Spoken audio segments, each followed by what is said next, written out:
سلام سلام نايلوام يوتيوب تخاتلتي كورات وجناتي خمينيهم دحنا ديهم أنا دحنا إكزابيري مسكن بلالهم سلام إكزابيري بزحلي كورات وجناتي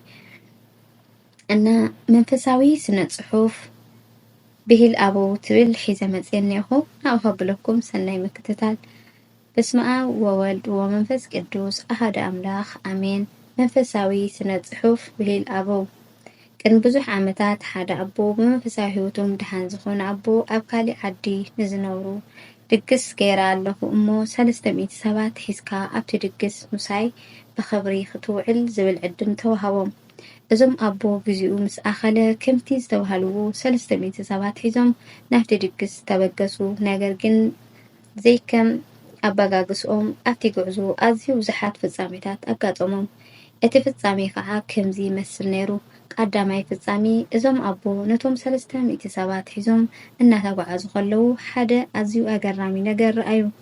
إذا نقر إزي خعا حدا قونا ويخعا حدا هبي مصحف قدوس حزو كاب أبزبان قبو كوف إلو كنبب تحدثو بزي نقر إزي زتقرمو زسنبدون 5 سبات كابتم 300 سبات تفليوم ندحري تملسو እቶም 250 ሰባት ግን ጉዕዞኦም ቀጸሉ ካልኣይ ፍጻሜ ድማ ኣብዚ እዋን እቶም 250 ሰባት ኣዝዩ ዘገርም ነገር ረኣዩ እዚ ነገር እዚ ከዓ ወኻርያ ወርቂ ተሸሊማ ሓጺር ክዳን ተኸዲና እዝና ተሰቑራ ክትኸይድ ከላ ረኣዩ ሕዚ እውን በዚ ነገር እዚ ዝተገረሙ 50 ሰባት ንድሕሪት ተመለሱ እቶም 200 ሰባት ግን እናተገረሙ ጉዕዞኦም ቀጸሉ ሳልሳይ ፍጻሜ ኣብዚ ሳልሳይ እውን ካብኡ ብዘይፍለ ኣዝዩ ኣገራሚ ነገር ተመልከቱ ማይ ካብ መንጫዕጫዕታ ካብ ታሕቲ ናብ ላዕሊ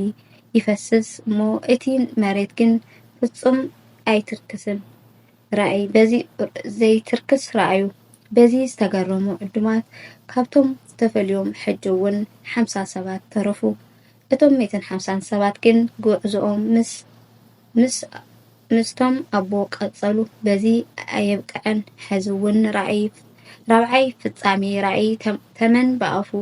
ብማዕንኮኑ ብሓደ ግዜ ማይ ክሰቲ ከሎ ተመልከቱ ነዚ ነገር እዚ ዝተገረሙ ሰባት 50 ሰባት ከዓ ካብቶም ተፈልዮም ተረፉ እቶም ዝተረፉ 100 ሰባት ግን ምስቶም ኣቦ ጉዕዞኦም ቀጸሉ ጸኒዖም ስለዝተጓዓዙ እውን በቲ ዝነበረ ኣገራሚ ፍጻሜታት ልቦም ስለዘይተረበሸ ናብቲ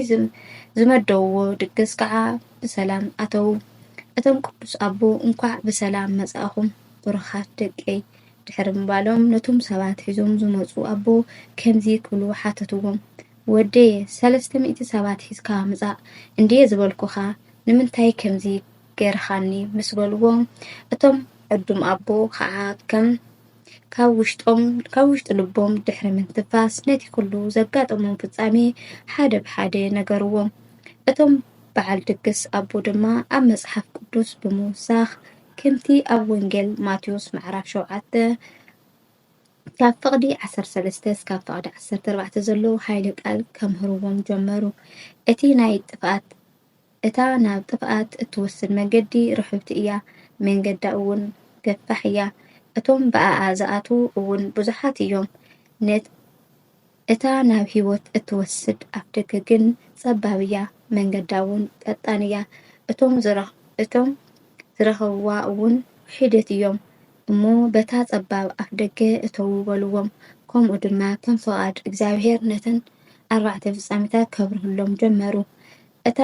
ቀዳመይቲ ፍጻሜ ማለት ብህበይ ዝተመሰለት በታ ዳሕራይ ዘበን ኩሉ ሰብ ኣብ ክገዝኡ መጽሓፍ ቅዱስ ከምዚ ክሕዝዩ ግንኸ ኣይጥቀመሉን እዩ ብዙሕ ትምህርቲ እውን ክወሃብ እዩ ግንከ ብዙሕ ኣይሰምዑውን ብዙሓት እውን ካብ እምነቶም ከምዚ ክዘንብሉ እዮም ከምቲ ወንጌል ማቴዎስ ምዕራፍ 7 ፍቕዲ 15 ዘሎ ቃል ውሽጦም ዝምንጥሉ ተኻሉ እዮም እሞ ኣባጊዕ ተመሲሎም ካብ ዝመጽኹም ተኽላ ሓሰውቲ ነቢያት ተጠንቀቑ ከም ዝብል እዩ በልዎም እታ ብወኻርያ ዝተመሰለት ካልእቲ ፍጻሜ ከዓ ኣብቲ ግዜ እቲ ደቂ ኣንስትዮ ጥርሐን ክኸዳ እየን እቶም ደቂ ተባዕትዮ እውን ከምኡ ኣእዛኖም ከይተረፈ ክስቆሩ እዮም ክብሉ አብርሁሎም እታ ሳልሰይቲ ብማይ ዝተመሰለት ፍጻሜ ከዓ ኣብቲ ግዜ እቲ ገንዘብ በዝሒ ክርከብ እዩ ግን ከትርጉም የብሉን በልዎም እታ ራብዐይቲ ናይ መወዳእታ ፍጻሜ ብተመን ዝተመሰለት ከዓ እታ ዳሕራይ ዘመን ኣሕዋት ደቂ ሓንቲ ኣዶ ንንሕድሕዶም ክዋናጀሉ ክባልዑን ክካሰሱን እዮም ኢሎም ነዚ ሕጂ ንሪኦ ዘለና ኣብቲ ግዜ እቲ ኮይኖም ብመንፈስ ገሊጹሎም ክቡራት ስድራ ቤት ልዑል እግዚአብሔር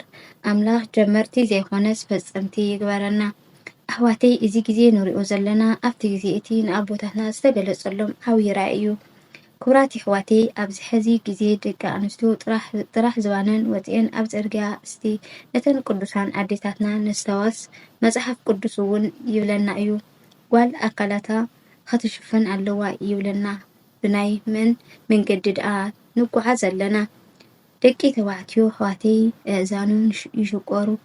ንውቀጥ ንዕጠቕ ስረ ምዕጣቕ ክበሃል እኳ ኣይትደፍርን ካበይ ዝመፀ እዩ ምስትውዓል ይዓድለና ግዜ የሰልጥኑን ዘማዕበሉን መሲልና ፋሽን እናተባህለ ናይ ዲያብሎስ መንገዲ ንምራሕ ኣለና እግዚአብሔር ኣምላኽ ብመንገዱ ይምርሐና ብምፍላጥና ብዘይምፍላጥና ዝገበርናዮ ኃጢአት ንእስነትና እግዚአብሔር ኣምላኽ ይቅር ይበለና ንኩሉ ዘስተውዕል ዓይኒ ልቦና ይዓድለና አሜን ወስብሐት ለእግዚአብሔር ወለወላዲቱ ድንግል ወለመስቀሉ ክቡር አሜን ክብራት ተኸታተልተይ እዚኣ ትመስል ነይራ እንተፈቲኹማ ኣብ ኮመንት ጻሓፉለይ ቤተሰበይ ዝኾንኩም ብጣዕሚ እየ ዘመስግን ቤተሰበይ ዘይኮንኩም ድማ ላይክ ሳብስክራይብ ናገርኩም ቤተሰበይ ይኹኑ ኣተባብዑኒ ምትዋእኹም ኣይፈለየኒ بخالي فيديوش كعزو متسكم سسناي نعهم